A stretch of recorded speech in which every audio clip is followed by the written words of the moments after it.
Olá pessoal, aqui mais uma vez com todos vocês para a gravação de mais um vídeo. Eu queria aqui falar sobre algumas situações que eu vi e que eu vivi dentro da Igreja Universal do Reino de Deus. Bom, deixa eu falar aqui hoje sobre a Arca da Aliança que viria de Israel. Pelo menos assim foi anunciado, foi divulgado de uma forma exaustiva na mídia, nas reuniões ali na catedral. E isso na época do bispo João Leite, tá? Eu estava ali como bispo auxiliar na Catedral de Salvador e foi anunciado que essa arca viria de Israel. Bom, os pastores nas igrejas mobilizaram todos os obreiros, mobilizaram todos os membros para que eles fossem até ao aeroporto recepcionar essa arca. E eles deveriam ficar nos trajetos, nos viadutos. Os pastores deram aos obreiros, deram aos membros rojões para que eles disparassem quando da passagem ali da arca. E, enfim, todo um trabalho, toda uma expectativa foi criada ali no coração das pessoas, tá? Em função da chegada dessa arca de Israel, a Arca da Aliança que viria de Israel. E essa arca, ela iria rodar todo o estado da Bahia, juntamente com mais 7 bispos. Essa arca também, ela iria ficar ali no ginásio Antônio Balbino, tá? O antigo Balbininho, ali da antiga Fonte Nova, e as pessoas iriam para a visitação em um determinado domingo. Então, toda uma santificação, tá? Eu vou colocar assim uma santificação, toda uma santidade foi passada para as pessoas em função, tá, da chegada dessa arca, a Arca da Aliança. Bem, a parte política da igreja mobilizou, providenciou que vários políticos, várias personalidades estivessem também presentes no aeroporto, tá? Para recepcionarem a arca. Ali elas dariam as suas entrevistas e como a cobertura estaria sendo feita ao vivo pelo programa Balanço Geral do Raimundo Varela, porque tudo foi feito exatamente para que a arca fosse colocada no caminhão do Corpo de Bombeiros, exatamente no horário do programa do Varela. Então, para que se entrasse ao vivo. Bem, então, personalidades políticas, também foi mobilizada o Corpo de Bombeiros para fazer o traslado ali até a Catedral da Fé, tá? Então, para você que não conhece, aqui em Salvador, do aeroporto até a Catedral da Fé de Salvador, então tem uma via que é chamada paralela. Então, eram ali que deveriam se posicionar os membros, obreiros, com fogos, irem com carros, automóveis, buzinando, festejando e celebrando a Arca da Aliança que viria de Israel aqui para Salvador. Só que essa arca, na verdade, ela não veio de Israel. Ela não veio de Israel. O que foi feito, tá? Pelo bispo João Leite, na época, que era o líder aqui do estado. O que foi feito? Bem, na verdade, o povo, mais uma vez, foi enganado. A prática do engano, ela é muito presente no trabalho da Igreja Universal do Reino de Deus. É com tristeza que eu falo isso, mas é uma verdade e eu vou falar. É nua e crua e doa a quem doer, tá? E como eu já falei em outros vídeos, a pessoa que de repente não quer assistir mais os vídeos, enfim, pode se deletar das minhas redes sociais e não tenha mais acesso aos vídeos. É tão simples assim, tá bom? Mas as verdades eu vou falar, o que eu vi, o que eu vivi, eu vou falar tudo aqui, tá certo? Então o que acontece? O que foi feito? Na verdade, essa arca, ela foi mandada fazer aqui mesmo em Salvador, tá certo? E depois de feita, então qual foi a estratégia de engano, tá? Para as pessoas que acreditam cegamente, tá certo? Que brigam, que defendem e que xingam quem sai, porque quem sai é endemoniado. Quem está lá não, é de Deus. Quem está lá é verdadeiro, quem está lá é porque é fiel, porque está de pé. Quem sai é porque caiu, quem sai é porque não presta, e por isso que saiu.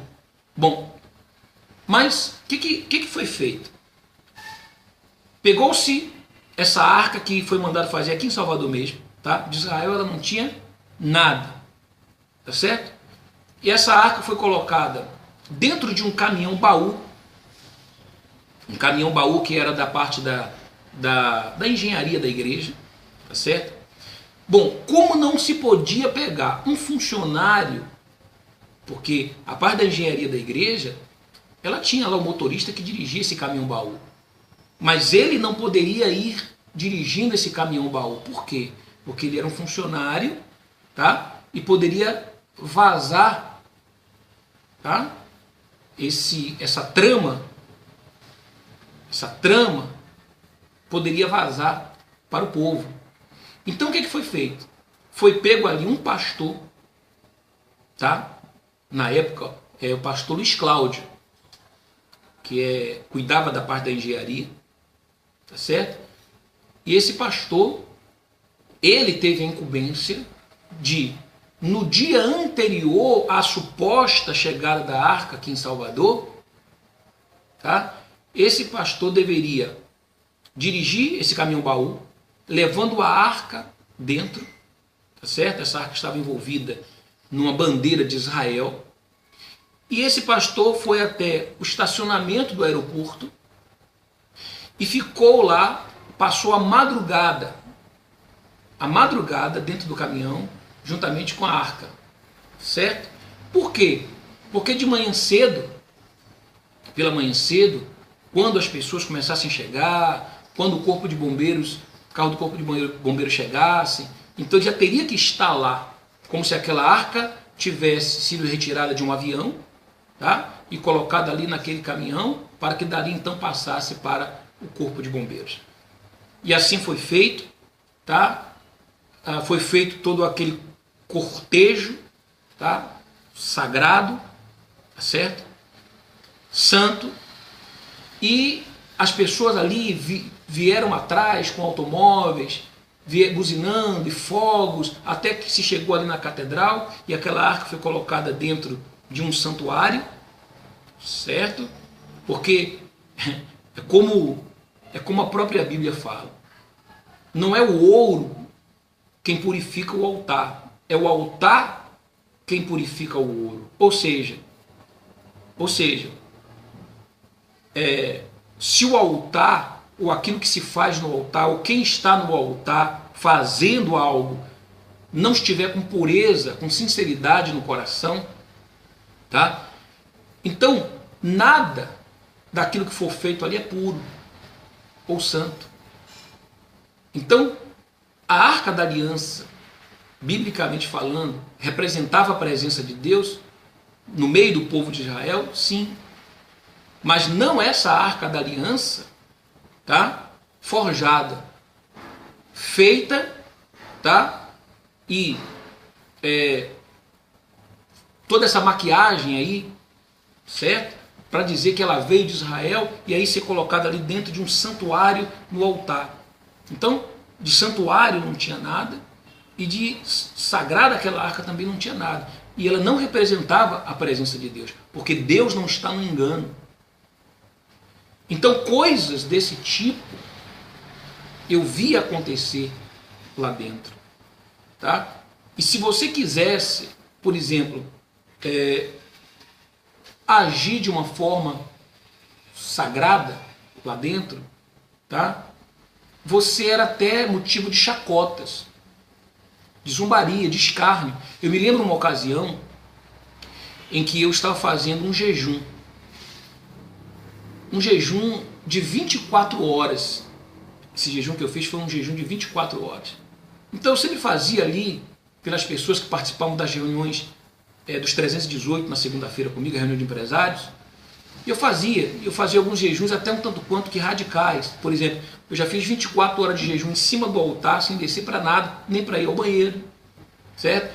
Eu já fiz jejum de uma semana, só com uma garrafa de pão, uma garrafa de água e um pão caseiro, tá? Eu me lembro como se fosse hoje, foi o jejum do deserto. Ou seja, era como se eu estivesse aquela semana no deserto, passando por um deserto. Então eu só tinha aquela garrafa de água e só tinha aquele pão para administrar durante uma semana. Então aquela foi a minha alimentação durante uma semana. Aquela água e aquele pão. Se terminasse assim, a exemplo do que acontece no deserto, não teria outra. Eu não poderia, de acordo com o meu propósito, isso ninguém mandou eu fazer. Foi uma inspiração que Deus me deu e eu fiz. Tá? Peguei ali uma obreira, mandei fazer o pão, enfim, e fiz o meu jejum. Bom, então eu sempre fazia alguns jejuns em prol do povo das minhas reuniões. Eu me lembro que eu fiz um jejum de 24 horas. E eu lembro de um determinado episódio em que eu entrei no escritório, tá? Nessa época era o bispo Sidney Marques, tá? Aqui em Salvador também. E ele estava dentro do escritório. Estava ali dentro do escritório. Nessa ocasião estava ele e estava o bispo Francisco, tá? Dentro do escritório. Então eu entrei. E quando eu entrei, era a hora do almoço e tinha lá a mesa posta, tá? Ali, que era preparada diariamente, que era a mesa do nosso almoço. Quando eu entrei, eles estavam ali almoçando e tal. E aí o bispo Sidney olhou para mim e falou assim: vamos almoçar, Natan. Só que ele sabia que eu estava em jejum. Ele sabia que eu estava em jejum. E ele falou assim: vamos almoçar, Natan. E eu falei: não, bispo, eu não vou almoçar não. Tô tranquilo, não vou almoçar não. E aí ele começou a questionar: mas por que você não quer almoçar? Eu falei: não, bispo, hoje eu não vou almoçar não. Porque quando você está fazendo jejum, você deve evitar ficar falando o que está fazendo, sabe? É mais você e Deus e o povo que está ali participando daquele propósito. Então isso não deve ser anunciado, ou divulgado, ou falado. Aí ele insistiu: não, senta aqui, rapaz, come aqui. E eu falei: olha, bispo, eu não quero almoçar porque eu estou fazendo um propósito, tá? Em jejum pelo povo da reunião dos 318, por isso eu não vou almoçar hoje não, para Deus abençoar o povo. Aí ele olhou para mim e falou assim: vem cá, você está querendo dizer o que com isso para mim? Que o povo das minhas reuniões não vão ser abençoados não? Porque eu não estou fazendo jejum, porque eu estou comendo? Só o povo da sua reunião é quem vai ser abençoado? Eu falei: não, bispo. Eu, em momento nenhum, eu não falei isso. Eu apenas disse que não vou comer, não vou almoçar, porque eu estou num propósito. Tá? Então, se eu disse ao povo que eu não iria comer, então eu não vou comer. Isso me dá licença. E me retirei. Virei as costas para ele e me retirei. E quando eu estava no corredor, saí do escritório, estava no corredor, então o bispo Francisco foi lá correndo me chamar, falou: o bispo está me chamando. E aí eu voltei, tá? Em obediência, voltei. Minha vontade era não voltar, tá? Mas voltei. E foi quando ele falou assim: ficou chateado comigo, Natan? Não, bicho, de forma nenhuma. E aí ele falou assim: ah, tá bom, tudo bem então, pode ir. E eu me retirei dali. Então, situações como essa, até de escárnio, de zombaria, de chacota, eu vivenciei porque eu queria cumprir aquilo que eu estava prometendo ao povo, certo? E um detalhe aqui, tá? Eu não quero aqui dizer, em hipótese alguma, que eu sou santo, que eu sou perfeito, que eu fazia tudo correto. Não. Eu sempre tive minhas falhas, sempre tive meus defeitos, como os tenho até hoje. E não são poucos, são muitos. Então não estou falando aqui na condição de perfeito, não. Tá bom? Que fique bem claro isso. Tá? Eu tenho muitos defeitos. Se você conviver comigo, você vai ver muitos defeitos que eu tenho. Tá certo? Agora, é o que eu sempre falo. Em relação a essas coisas de Deus, então para mim, sempre que foi sagrado, que é sagrado, tem que ser tratado como sagrado. E não como algo que é profano. Então esses dois episódios aí, tá? Esse aí da Arca da Aliança e esse outro aí do jejum, foram situações que eu vivi, tá? Foram situações que eu vivi. Inclusive, em um dos vídeos onde eu relato sobre um ex-pastor da igreja chamado José Lopes, que me fez uma acusação, uma falsa denúncia a meu respeito, de uma forma irresponsável, porque ele tinha raiva de mim. Tá? É triste falar isso, mas um pastor que tinha raiva de um bispo, porque esse pastor queria derrubar o outro bispo, mas achava que aquele outro bispo tinha a minha proteção, por isso tinha que me derrubar primeiro, para poder então conseguir os intentos, os maus desígnios do coração dele com outro bispo. E me fez uma acusação, tá? Mentirosa ao meu respeito. Esse mesmo pastor, José Lopes, ele, na chegada do bispo Sérgio Correia, nessa mesma época, na primeira semana da chegada do bispo Sérgio Correia, ele escreveu uma carta, tá? Denunciando. E ele escrevia essa carta, e uma das denúncias dele, na carta que ele fez, ele dizia o seguinte, que os pastores faziam a fogueira santa de Israel, tá? E diziam para o povo jejuar, jejuns como esse aí, 21 dias de jejum de Daniel, não tem jejum assim? 40 dias do jejum de fulano de tal. Então, era mandado o povo jejuar, mas os próprios pastores e bispos não jejuavam. E esse pastor fez ali, escreveu lá numa carta, né, denunciando ao bispo Sérgio, certo? Que enquanto o povo estava jejuando, então os pastores e bispos estavam no sítio reunidos, tá, fazendo churrasco, tá? E isso, infelizmente, é verdadeiro, tá? É verdadeiro. E quando não era no sítio da igreja, eram nas melhores churrascarias, Sal e Brasa, Boi Preto, na orla. Então o povo estava jejuando e eles estavam em churrascarias. Aí você pergunta para mim assim, e o senhor não participava disso? Não participava disso. Eu me recusava a participar disso. Inclusive, tem aqui um detalhe. Embora eu fosse o bispo auxiliar, tá, o imediato direto do bispo do estado, eu não era a pessoa com quem os bispos principais com os quais eu trabalhava mais saíam. Eles não saíam comigo, porque eu era considerado como se fosse, como é o termo aqui que eu posso usar? Santo, eu queria ser santo. Tá? É como se eu fosse um fanático, por não aprovar essas coisas, tá? Então é como se eu fosse um fanático. Um fanático. E aí, por exemplo, o bispo Sidney, ele não saía comigo. Ele não saía comigo. Quer dizer, eu era o segundo dele, mas ele não saía comigo. Por quê? Porque ele tinha receio de que o que ele fizesse no local para onde ele ia, eu reprovasse. Certo? Eu reprovasse.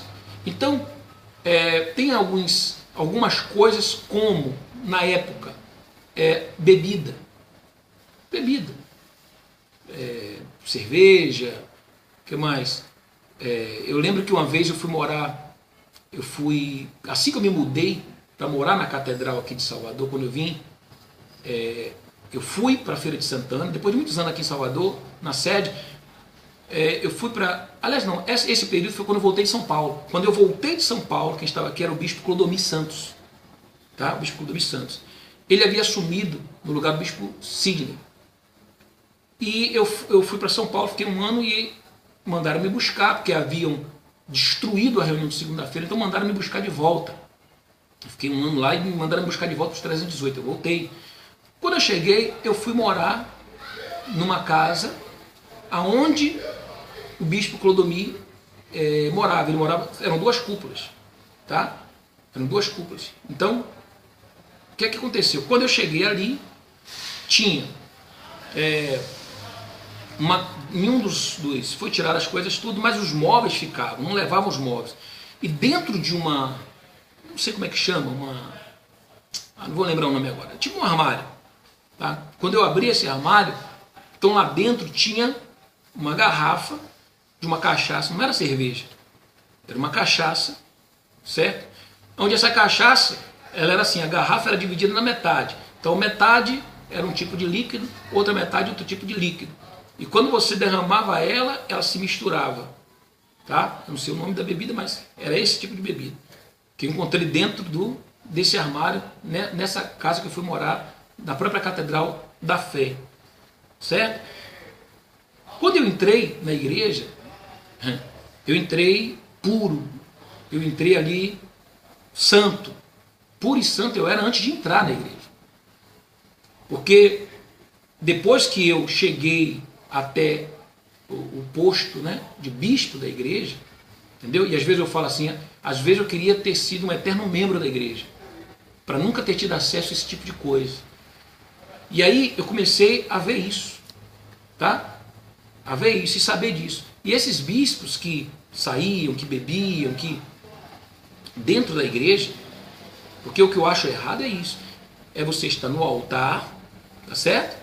Ali pregando para as pessoas santidade, punindo até obreiros e pastores menores, vou colocar assim, pastores de igreja menores, porque eles beberam, porque eles fizeram uma determinada coisa, sendo que a cúpula fazia. Isso é injusto. Então não é o que pode e o que não pode, é quem pode e quem não pode. É quem pode e quem não pode. Certo? Porque, quer dizer, então os menores não podem. Então, quantos obreiros foram tirados porque alguém disse, olha, fulano de tal estava tomando um vinho? Foi tirado. Certo? Fulano de tal estava tomando uma cerveja, tomou uma cerveja, ou eu vi ele tomando uma cerveja, fez uma acusação lá, e aquele obreiro foi tirado, aquele pastor foi tirado. Só que, durante todos esses anos, o próprio bispo Macedo, tá? E a cúpula da igreja, eu trabalhei com a cúpula da igreja, então eu presenciava, eu via nas reuniões de final de semana no sítio, tá bom? Eu participava, eu via, eu ia a estádios de futebol junto com eles e via, tá? Que era pedidos, copos, como no estádio já não podia vender garrafa, então vinham os copos de cerveja, e eu presenciava tudo aquilo, certo? Aí você pergunta para mim, mas o bispo Macedo, ele falou que bebia cerveja. Bom, ele falou há pouco tempo atrás agora. Só que durante todos esses anos, quer dizer, ele ficou enganando as pessoas. É isso o que eu reprovo. Então, se no conceito, na fé dele não era errado, então por que ele então não subiu no altar desde o início e pregou isso? Por que ele ocultou tantos anos e veio falar só agora? Tá? E a pergunta é, será que não foi pelo medo, tá, de que isso viesse à baila através de outros? E ele preferiu ele mesmo falar porque o impacto seria menor? Porque de graça também ele não ia falar. Falou por algum motivo. Certo? Então, eu sentia muito isso na pele. Os bispos, líderes, eles não me levavam para onde eles iam. Eu vivia sempre isolado. Aí a minha companhia era um outro pastor. Sempre um pastor que me ajudava ali nos 318.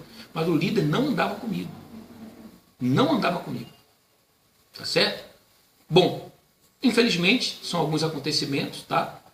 Que se dão e que muitas das vezes isso é escondido do povo. É aquilo que eu falei num outro vídeo. Aquilo que é conveniente, eles divulgam.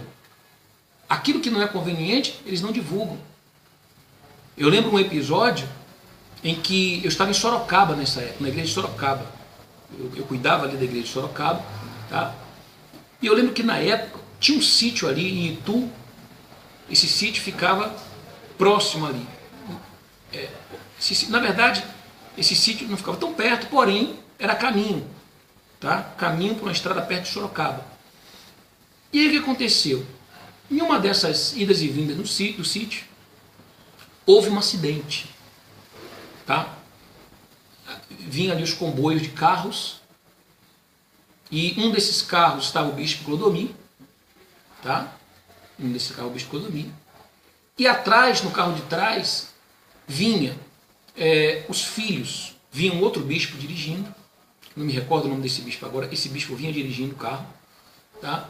E dentro desse carro estavam os bispos, o filho do bispo Clodomir, estava o filho do pastor Sansão, tá? Alguns outros filhos. E o bispo Clodomir e o pastor Sansão iam na frente. No trajeto, o carro que vinha os filhos capotou. E nesse capotamento, tá? O filho desse pastor chamado Sansão morreu, faleceu. Inclusive o nome do filho dele era Natan. Era o meu nome, tá? Tinha o mesmo nome que o meu. E houve o capotamento e o filho dele morreu, tá? E como eu estava em Sorocaba, eu fui acionado para que eu fosse lá para ajudar nos primeiros socorros, tá? Providenciasse uma área, porque um helicóptero iria vir pousar, e o corpo do menino foi levado para um, não sei como é que chama ali, necrotério, tá? Ali na cidade de Sorocaba. E eu fui quem fui providenciar roupa para vestir o corpo do menino, enfim, preparar, fazer toda a preparação, tá? Para essa questão de sepultamento, tá?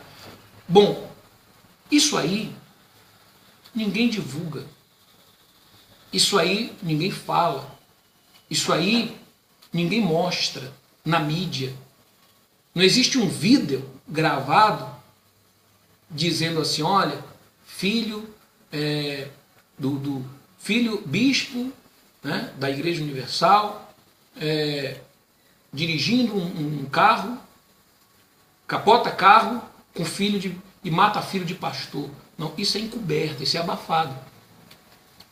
Aí você fala assim, mas isso é um acidente, poderia ter acontecido com qualquer um. Concordo plenamente. Isso prova que acontece com qualquer um. Com qualquer um pode acontecer. E é por isso que eu sou contra, quando isso acontece com alguém que saiu, diga, tá vendo, foi o diabo. Ele morreu porque o diabo matou. Quer dizer, quando acontece lá, todo mundo se cala, não é divulgado, ninguém faz vídeo, não bota lá no blog da igreja, mas eu que nem morri, estou aqui vivo, tá? Encontrei lá outro dia uma mulher, fui fazer uma visita no hospital, e a mulher veio assim olhando para mim como se eu estivesse morto, como se fosse um fantasma. Tocou em mim e falou, é o bispo Natan. Eu falei, sou eu. Ela disse, não é possível que seja o senhor.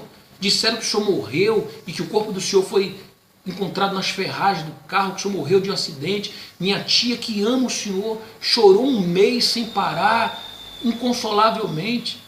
Eu falei, não, querido, eu estou aqui vivo. Não sou mais bispo da igreja hoje. Saí, me desliguei, mas estou vivo, não morri não. Então, quer dizer, eu que estava vivo, me mataram. Aí quiseram publicar, divulgar, mas eu estou aqui vivo. Tá? Agora, quando acontece uma coisa desse tipo, ninguém divulga. Bom, era isso que eu queria falar no vídeo de hoje, tá? Caso você queira ter acesso a outros vídeos, os próximos vídeos, tem aqui um link aqui embaixo. Basta você clicar ou aqui em cima, tá bom? E saiba que os próximos anos da sua vida ainda virão.